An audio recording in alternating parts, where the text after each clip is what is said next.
और मैं अपनी बात शुरुआत करता हूँ चंद लाइनों से कि तारीफों के लायक न शोहरत का हकदार हूँ, तारीफों के लायक न शोहरत का हकदार हूँ, सारी बिजली उनकी है मैं तो केवल तार हूँ। और गीतों गजलों नगमों के ये महल दुमहले उनके हैं, वो मालिक जागीरों का मैं तो पहरेदार हूँ। तो मैं समय अधिक व्यतीत न करते हुए अपने इष्ट देव को प्रणाम करते हुए और आप सभी के समक्ष महाकवि दिनकर जी की पंक्तियां रश्मि रफी कुछ प्रस्तुत करना चाहता हूं। ये पंक्तियां उस समय की है जब पांडव अपना अज्ञातवास पूरा करके वापस लौटते हैं और कौरवों से अपना राज मांगते हैं और दुर्योधन कहता है कि मैं तुम्हें बिना युद्ध के सुई के नोक के बराबर ही जमीन नहीं दूंगा। तो पंक्तियां सुनिएगा आप कि हो गया पूर्ण अज्ञातवास, पांडव लौटे वन से साहस,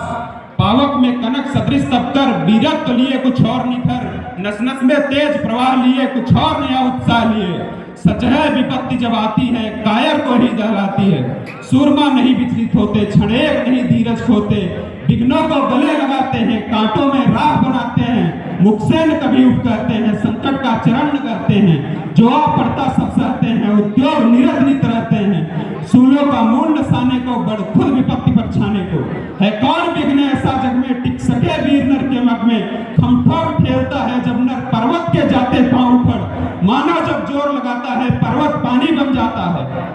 गुड़ बड़े एक से एक प्रखर है छिपे मानवों के भीतर, मेहंदी में जैसे लाली हो वर्त का बीज उजियाली हो, बत्ती जो नहीं जलाता है रोशनी नहीं हो पाता है, पीसा जाता जब इच्छ दंड बहती रस की धारा खंड, मेहंदी जब सहती है प्रहार बनती लड़नाओं का सिंगार, जब फूल पिरोए जाते हैं हम उनको गले लगाते हैं। वसुधा का नेता कौन हुआ, भूखंड विजेता कौन हुआ, अतुलित यशक्रेता कौन हुआ, नवधर्म प्रेता कौन हुआ, जिसने न कभी आराम किया विघ्नों में रहकर नाम किया, जब विघ्न सामने आते हैं सोते से हमें जगाते हैं, मन को मरोड़ते हैं पल पल तन को झचोड़ते हैं पल पल, सतपथ की ओर लगाकर ही जाते हैं हमें जगाकर, बढ़कर विपत्तियों पर छाजा मेरे किशोर मेरे ताजा, जीवन का रस छल जाने दे तन को पत्थर बन जाने दे, तू स्वयं तेज भयकारी है क्या कर सकती चिंगारी है, और वर्षों तक वन में घूम घूम बाधा विघ्नों को चूम चूम, सहदूब काम पानी पत्थर पांडव आए को छोड़ निसर, सौभाग्य ने सब दिन सोता है देखे आगे क्या होता है। अब आगे आप इन प्रकरण इस प्रकार में वर्णन है कि जब श्री कृष्ण पांडवों की तरफ से कौरवों के पास जाते हैं और पांडवों के लिए 5 गांवों की मांग करते हैं तो दुर्योधन ने बंदी बनाने का प्रयत्न करता है। 3 पंक्तियों का वर्णन है आगे कि मैत्री की राह बताने को, सबको सुमार्ग पर लाने को, दुर्योधन को समझाने को, भीषण विध्वंस बचाने को, भगवान हस्तिनापुर आए पांडव का संदेशा लाए, दो न्याय अगर तो आधा दो पर उसमें भी यदि बाधा हो तो दे दो केवल 5 ग्राम रखो अपनी धरती तमाम, हम वही खुशी से खाएंगे परिजन परस न उठाएंगे। दुर्योधन वह भी दे न सका, आशीष समाज की ले न सका, उल्टा हरि को बांधने चला, जो था साध साधने चला, जब नाश मनुष्य पर छाता है पहले विवेक मर जाता है।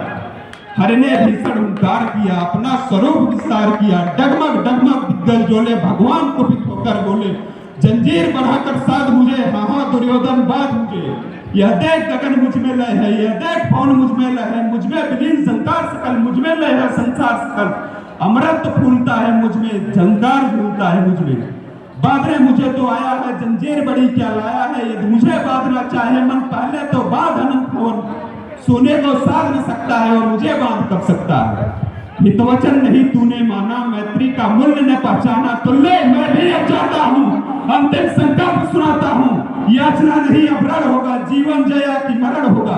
टकराएंगे नक्षत्र निकर बरसेगी भू पर वह निपकर, फरसेस नाक का डोलेगा विकराल काल खोलेगा,